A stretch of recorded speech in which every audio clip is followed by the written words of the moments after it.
Hello, I'm Oded Grober, and welcome to a brand new season of our weekly magazine, The Social Blog. It's the beginning of the school year here in Israel and around the world, so it's only fitting that our first show will focus on education. We'll explore what constitutes a good primary education and whether in today's modern Western world parents need to pay more to ensure a better education for their children. So let's go to the studio and meet our guests.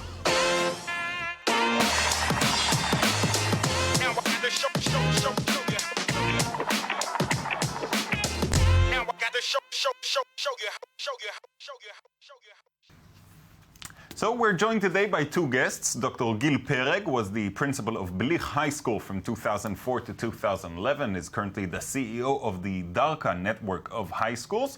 Also joined by Shai Peretz, who is a senior VP at an Israeli high-tech company called Outbrain, and more importantly, a parent of two children in the Israeli education system. Good morning. Thank you both for joining me. So let's begin with you, Gil. Tell me a little bit about Darka.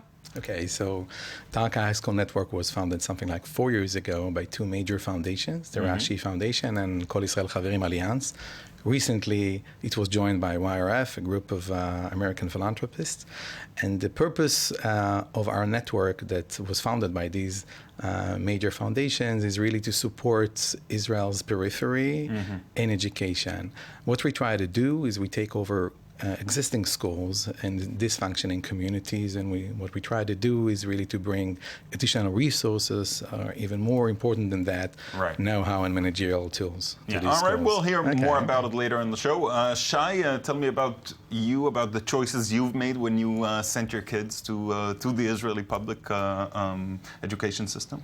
Okay, so I'm a father of two kids. One is 15 and just moved out of Teva school into high school. Okay. And she is done the all way in the public education system. And we knew that we wanted something else to our little son, Ivri. And when he started school, we were looking for a Waldorf education school. And there was not such a school in Tel Aviv. So we joined a team of parents and founded the Aviv School. Yeah, we'll definitely hear more about that later. I want to ask you a general, difficult question, but try to be brief with your answers. What do you think is most important when you send a kid to school? Do you want him to excel in his studies, or her studies, of course? Do you want them to become good citizens? Do you want them to have the right values? What's the leading criteria for you? So for me is being happy and don't lose the enthusiasm to continue and learn. I think these are the most important things. Be a good citizen, be a good person. Yeah, I can only concur and say that I would want to see our schools be safe places for our kids, very supportive to our kids, and of course allow them to excel in all aspects of life. All right, let's move on to our portrait of the day. Our reporter Yael Gaton went to visit the Aviv Elementary School in Tel Aviv, a Waldorf school that was founded by a group of parents a few years ago. While there are no exclusively private schools in Israel, there are semi-private schools who follow a different ideology from the mainstream public schools. In order to get official public school status, these schools must gain the approval of their local municipality as well. The Aviv School is struggling to do just that. Let's take a closer look.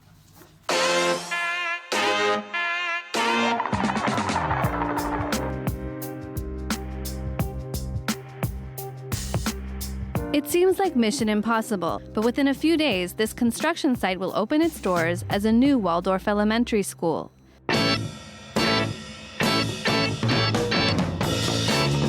This year is very special for Aviv School. We changed schools. We had to leave our previous building last June. We had a very challenging summer. We renovated the whole place by ourselves.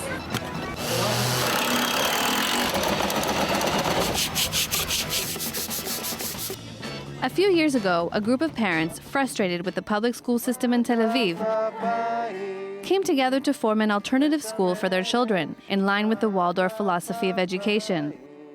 I see this initiative as a vehicle for social change in the public education system, and not just for a specific group of parents who have found a solution for their own children. Our idea initially is not at all to be separated from the others. We would like to be part of the municipal system, and for the moment we are not accepted and we are not integrated to the municipal system.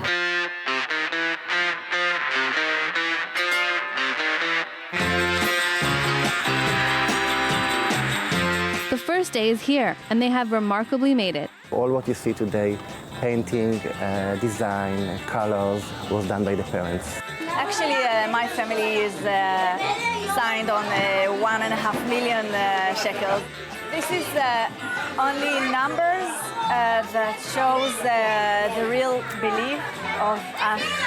After a long bureaucratic process, the parents received their license from the Ministry of Education, along with a minimal budget. However, because they don't have an official public school status, the Tel Aviv municipality can and did refuse to provide them with a permanent building. The goal that we very much aspire to is that every child, every parent who chooses to send their children here will be able to, regardless of their economic situation.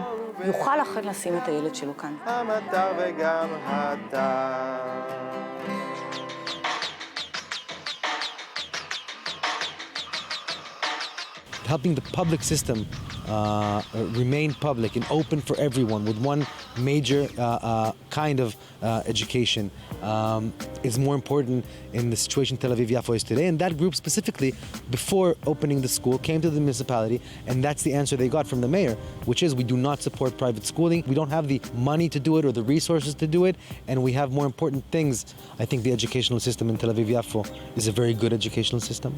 I think it will be even better when all of the kids studying in private schools will be part of the public system, and I recommend any person that asks me to enlist his children in the public system always. This is not a story about an elite group of parents who want a private school. On the contrary, the Waldorf school they have founded wants to become an official public school. However, the system has failed them, and the end result is that only the parents who can pay the price get to send their children to the school of their dreams.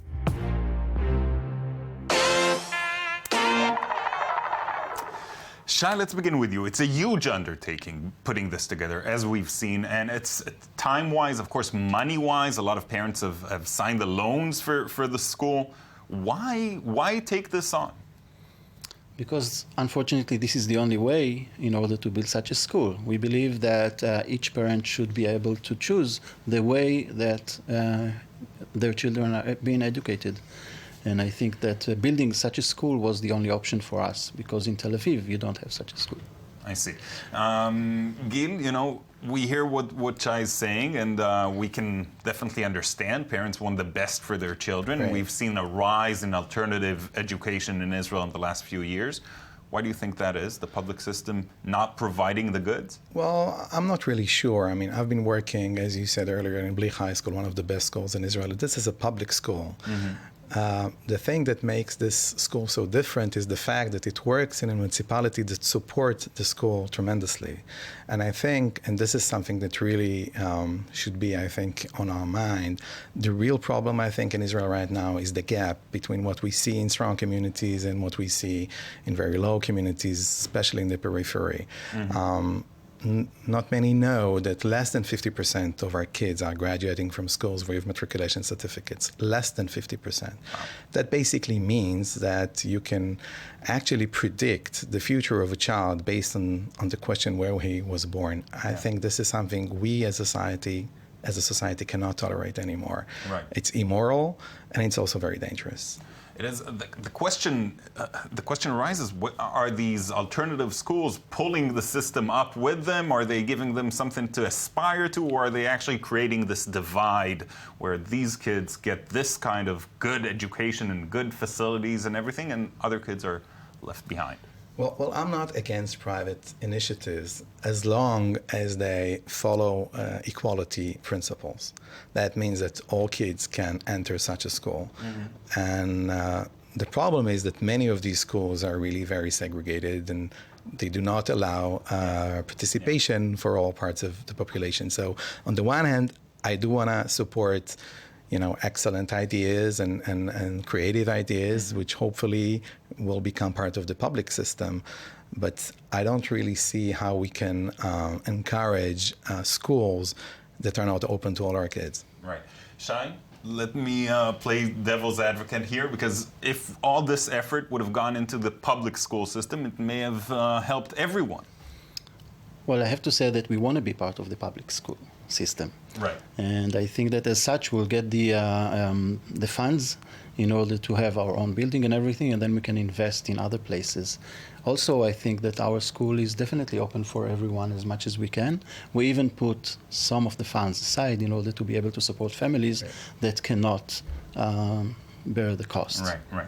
So. All right, let's move on to today's post, which takes a wider look at private versus public education in OECD countries.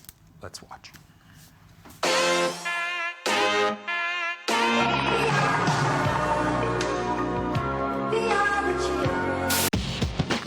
The question is, do children who go to private school have a brighter day? It has become one of the most significant discussions about education, so let's dissect it. Assumption number 1, the number of private schools in Western countries has exploded.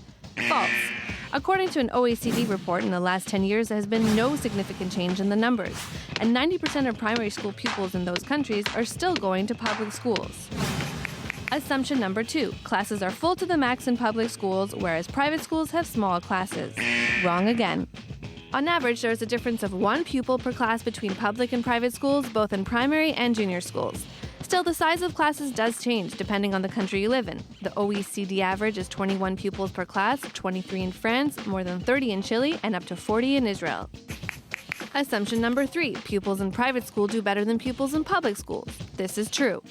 PISA, a test which evaluates the knowledge of students, shows that in almost every OECD country, 15-year-old pupils from private schools are better by far. But are they better because their schools are better? No. Private schools have better results because most of their pupils come from high-class backgrounds, and high-class background students succeed more than others. So their better chance for success comes from home. And pupils from good socioeconomic backgrounds who go to public schools have equal results to their social class colleagues from private schools. So it seems the issue isn't public versus private school, rather how to deal with differences in socioeconomic equality. All right. So I think what we've learned here is that what matters the most is the home that the student comes from, not necessarily the education system that he goes through. But there is definitely inequality here. How can we fight it?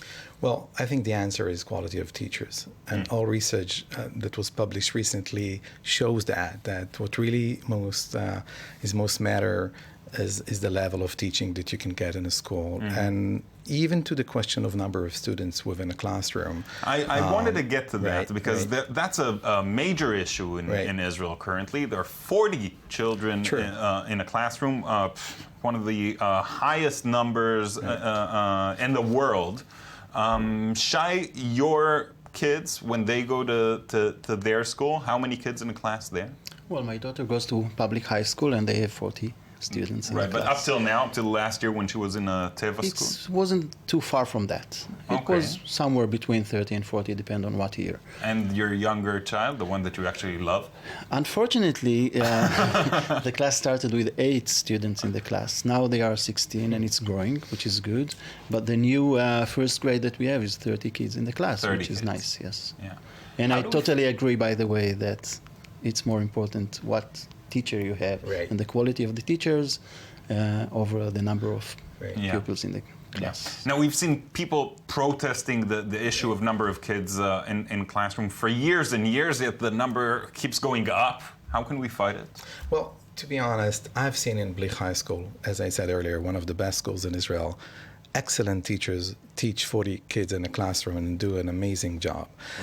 We all would want to see our kids sit in smaller classroom, of course, but once again, I would rather see our resources go in supporting better teachers to our schools than number of students within a classroom. I mean, we are in a world of limited resources, and I think that we better start by investing in our teachers and verifying that we get the best and brightest to become teachers in Israel.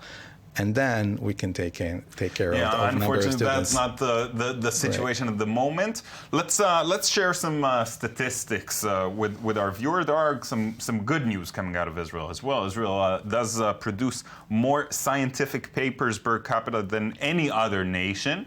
That's not too bad. It claims the world's highest numbers of books and museums per capita, and it does rank number 4 in the OECD for the percentage of population that has attained university education. So that's nice. There are some bad news, unfortunately, as well. Israeli class sizes, as we said, are among the largest in the world. According to PISA, Israeli students place around 40 of 65 nations in math, sciences, and literacy. And a 2008 World Health Organization study found that Israeli children are more irritable and stressed than other kids. Unfortunately, that's all the time we have for today. Thank you both, Dr. Pereg and Shai Peretz, for coming to our studio. Thank you.